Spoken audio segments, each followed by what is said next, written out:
Pemirsa, 4 terpidana kasus pembunuhan Vina dan Eki menjalani pemeriksaan oleh Bareskrim Polri. Pemeriksaan dilakukan terkait laporan atas dugaan keterangan palsu yang diberikan Aep dan Dede pada 2016 lalu.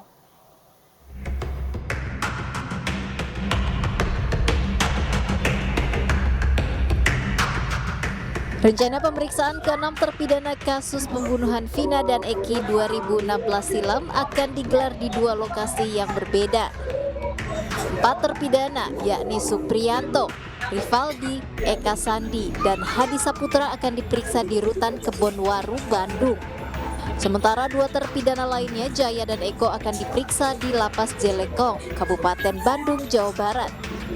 Proses pemeriksaan berkaitan dengan kasus laporan dugaan keterangan palsu yang dilakukan oleh saksi Aep dan Dede, yang telah dilaporkan oleh para terpidana melalui kuasa hukumnya. Ada 4 terpidana di sini yang dan juga ada 2 di Lapas Jelekong. Jadi kami dapatkan informasi pemberitahuan bahwa kami akan melakukan pendampingan terhadap 5 terpidana dari 6 ya. Yang satu itu rencananya besok ya. Jadi ada 5 hari ini yang akan diperiksa Bareskrim, tim dari Bareskrim Mabes Polri terkait laporan kami ya, terkait laporan kami terhadap saudara Aep dan Dede ya, itu yang kami tahu. Selama proses pemeriksaan, para terpidana akan mendapatkan pendampingan dari kuasa hukumnya. Dari Bandung, Jawa Barat, Muji Praitno, iNews melaporkan. Pemirsa, mantan Wakapolri Komjen Purnawirawan Ugro Seno menduga Vina tewas karena dibunuh bukan kecelakaan. Selain itu, menurutnya bisa jadi ada 4 TKP pembunuhan, bukan 3 TKP, seperti yang dijabarkan dalam putusan.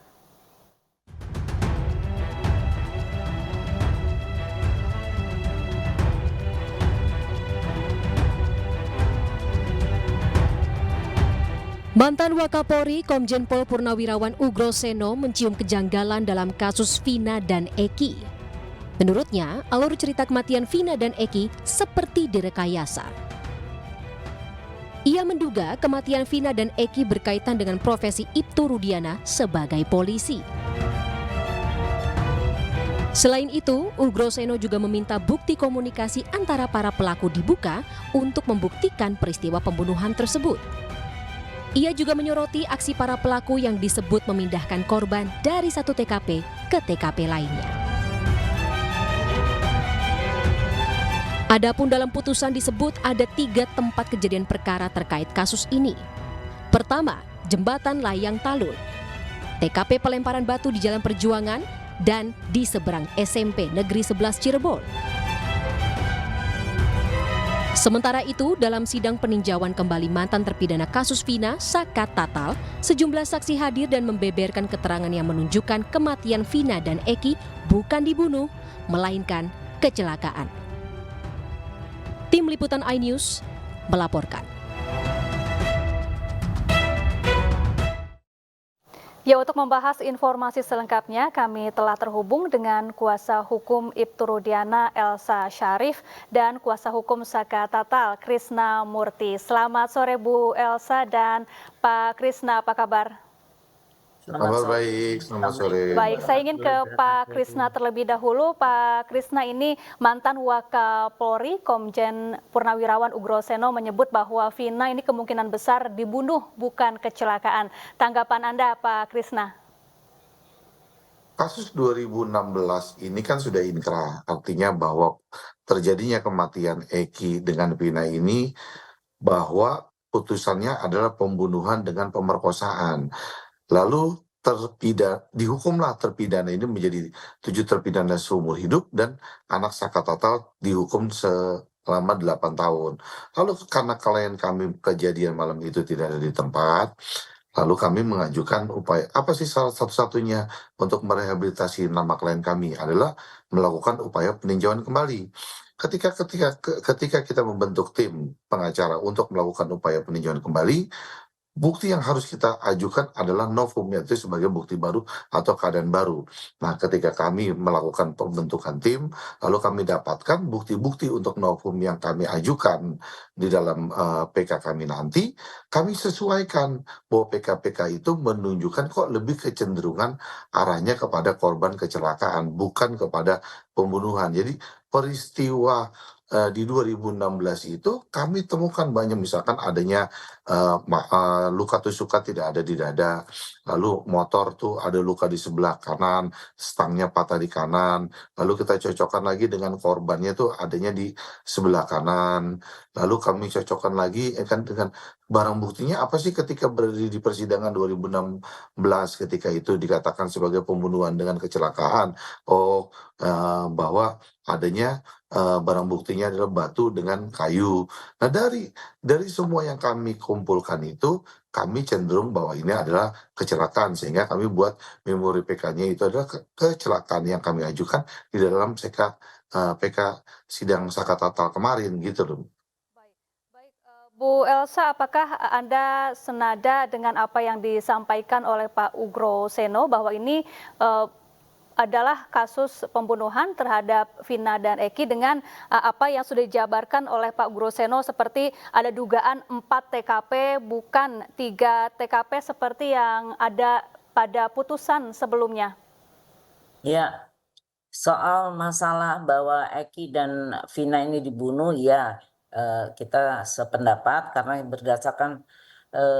berdasarkan visum et repertum yang mana pada saat pembongkaran kuburan, yaitu tanggal 2 September 2000 itu ada dinyatakan pembongkaran kuburan dinyatakan mayat tersebut pada hari Sabtu tanggal 27 Agustus 2016 sekitar jam 22 korban ditemukan dekat jembatan layang tol Talun ya di situ. Kemudian kalau kecelakaan di sini jelas dari hasil forensik dinyatakan ada trauma benda tajam dan trauma benda tumpul. Terutama karena yang waktu itu masih hidup masih hidup dibawa ke rumah sakit, itu ada jahitan ya, jahitan di sini dijelaskan di dalam visum pada pipi kanan 9 cm dari pertengahan depan, 7 cm di dekat rongga itu ada trauma benda tajam yang mana telah dijahit dan ada 2 simpul setelah dibuka ada jaringan. Baik, Bu Mungkin Elsa, supaya bisa jelas, tunggu, baik. bisa jelas ini saya kasih lihat fotonya ya, foto di mana ini ada, mana bisa kelihatan nggak, Mbak? Terlihat. Terlihat itu di sini jahitan ya, itu benda tajam. Terus kemudian di punggung tangan kirinya itu kena sayatan juga benda tajam. Tulisannya kalau didempetkan ada tulisan V ya. Terus di sini di kaki paha bagian belakang itu ada irisan sepanjang 12 cm dari lipatan lutut ke atas, terus dijahit Baik. belakang dan dijahit dengan 8 simpul, simpul jahitan. Jadi nggak mungkin kecelakaan ada trauma benda tajam. Baik, Pak Krisna, ini tadi Bu Elsa menunjukkan foto dari almarhumah Vina adanya luka akibat benda tumpul yang ini sangat benda tajam maksudnya, yang ini sangat mengindikasikan bahwa Vina ini memang dibunuh, bukan luka pada korban kecelakaan seperti biasanya, begitu Pak Krisna? Seperti yang saya sampaikan tadi dalam putusan 2016 kan bahwa adanya luka tusukan dan sabetan samurai. Tapi kan kami lihat bahwa keadaannya Eki sendiri di situ dan hasil visumnya juga di situ kan tidak menunjukkan adanya luka tusukan dan luka sabetan samurai. Kenapa kami bisa lebih meyakinkan lagi ini adalah peristiwa kecelakaan? Dari saksi-saksi fakta yang kemarin kami hadirkan di situ kan juga banyak yang telah mencabut keterangannya. Artinya apa? Bahwa mereka ditangkap, mereka di LP, dibuat laporannya, lalu mereka diarahkan oleh Rudiana. Jadi cerita kasus pembunuhan 2016 ini kan berdasarkan keterangan saja. Tidak ada saksi yang melihat bahwa peristiwa itu adanya pembunuhan dengan pemerkosaan. Siapa sih saksi yang melihat? Kan juga tidak ada. Petunjuknya dari mana? Dari semua keterangan-keterangan aja. Apa sih alat buktinya yang bisa meyakinkan itu adalah peristiwa pembunuhan dengan pemerkosaan. Kemudian kami hadirkan juga saksi fakta kemarin yang menceritakan Widya dengan Mega sebelum kematian bahwa ada 2205 itu Vina masih berkomunikasi dengan Widya. Lalu dia mengajak Widya untuk keluar. Kemudian setengah jam kemudian Widya mendapatkan telepon dari seorang laki-laki yang mengatakan ada korban kecelakaan di Polsek di jembatan gitu, di jembatan. Jadi petunjuk-petunjuk yang mencabut keterangannya, lalu yang mengarahkan adalah BAP-nya Rudiana, lalu yang menangkap Rudiana di peristiwa itu, lalu mereka mengatakan bahwa tidak ada pelemparan batu, tidak ada ini. Jadi semua itu direkayasa. Jadi kami semakin yakin bahwa peristiwa ini tuh tidak ada terjadinya pembunuhan pemerkosaan dari keyakinan kami. Makanya kami yakin Baik. itu adalah kecelakaan, sehingga kami ajukan memori PK. Silakan aja kalau orang lain mau berpendapat seperti apa, monggo aja. Kami yang penting kami sudah ajukan. Sekarang sudah akan dilimpahkan kepada Mahkamah Agung untuk. Baik, Bu Elsa, disebutkan tidak ada saksi yang melihat peristiwa tersebut, sehingga jika disebut sebagai pembunuhan cukup sulit dibuktikan tadi menurut Pak Krisna. Kita tidak bisa bicara secara lisan ya, tetapi ini visum et repertum itu yang harus diyakini dan dihormati, karena ini yang benar, karena mereka yang dokter forensik yang memeriksa, dan ini hasilnya, dan ditemukan sperma di tubuhnya, di vaginanya Vina, dan kemudian terjadinya pendarahan yang hebat, yaitu darah encer dan darah segar tanpa ada gumpalan jaringan, yang berarti tidak menstruasi dan tidak aborsi, yang mana jaringan itu rusak karena ada tekanan yang hebat yang melebihi dari kekuatan jaringan dari vagina. Ini kan yang itu dokter yang di bawah sumpah jabatannya, ini nggak ada istilahnya Rudiana, karena ini kan prosesnya dari Polda Jabar, yang mana itu sumpah jabatannya dan memeriksa periksa dalam dari jenazah ya. Baik. Apalagi sudah 9 hari ya di situ. Oke, Pak Krisna, ini sebelumnya tim Anda meyakini bahwa almarhumah Vina sedang dalam kondisi menstruasi di malam kejadian, namun dari hasil visum dokter disebutkan bahwa darah yang ada pada tubuh Vina ini merupakan pendarahan akibat luka yang dialaminya. Kami juga tanyakan itu kepada ahli yang kami hadirkan. Jadi peristiwa 2016 ini kan tidak ada saksi yang melihat bahwa terjadi pemerkosaan dengan pembunuhan. Kedua, tidak ada sidik jari. Ketiga, tidak ada darah. Keempat, tidak ada CCTV yang dibuka. Lalu kelima, tidak ada handphone komunikasi yang dibuka. Lalu yang terakhir adalah yang melihat kejadian, yang melaporkan bahwa itunya ada Aib dan Dede juga tidak dihadirkan. Nah, ketika kami tanyakan kepada ahli kami juga kemarin forensik, apakah sebuah sperma ini dapat menunjukkan bahwa itu adanya sebuah timbul pemerkosaan, ketika tidak ada saksi yang melihat, tidak ada ini yang tidak ada latar belakangnya dan sebagainya. Ahli juga mengatakan itu belum tentu berpendapat itu terjadinya sebuah peristiwa pembunuhan dengan pemerkosaan. Jadi kami juga tanyakan itu loh kemarin ketika kami hadirkan ahli, Mbak. Baik Bu Elsa, ini yang menarik dari pertanyaan mantan Wakapolri Komjen Ugroseno menyebutkan bisa saja ada 4 TKP, bukan TKP seperti yang dijabarkan dalam putusan, bisa saja ada sebuah rumah yang dijadikan sebagai TKP berikutnya. Dan kalau menurut Anda ini mungkin tidak? Saya berpegang kepada pemeriksaan pengadilan yang eksaminasinya udah cukup tinggi ya, dan masalah pembunuhan jelas kami sependapat, dan kemudian ini kan ada podcast dari Kang Dedi ya, yang melakukan wawancara kepada pemandi dari jenazah Vina, ditanyakan apakah dilihat dari waktu mandikan itu pembunuhan atau kecelakaan.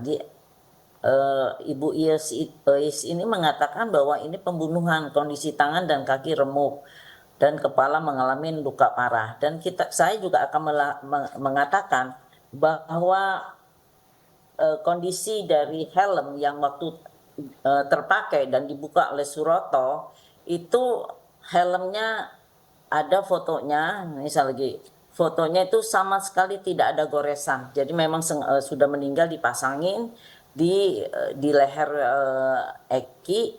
Kalau mau lihat nih Eki kayak ini sudah dijahit ya, lukanya ini semua sudah dijahit, rahangnya lepas, kepalanya lepas, tapi begitu parahnya kepalanya, tapi helmnya tidak rusak sama sekali.